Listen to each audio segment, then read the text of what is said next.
ಹಾಗೆ ಕಿತ್ತಬೇಡ.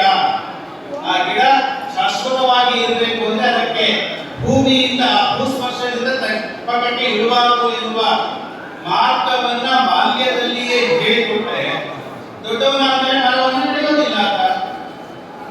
ಇಷ್ಟೇ ನಡೆ ನುಡಿಗಳಲ್ಲಿ ಹೊಸದಾಗಿ ಏನು ದೊಡ್ಡದಾಗಿ ಕಲಿಬೇಕಾದ ಅಗತ್ಯ ಇಲ್ಲ.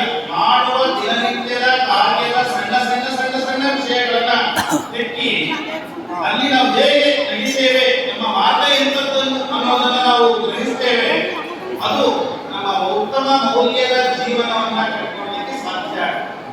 ಆ ಕಾರಣಕ್ಕಾಗಿ ದಾಸರು ಇಲ್ಲಿ ಹೇಳ್ತಾ ಇರುವಂತ ಮಾತು, ನೀತಿ ಮಾರ್ಗದಲ್ಲಿ ಹೋಗಿ ಏನಿಲ್ಲ, ನೀತಿ ಮಾರ್ಗದಲ್ಲಿ ಖ್ಯಾತರಾಗಿ.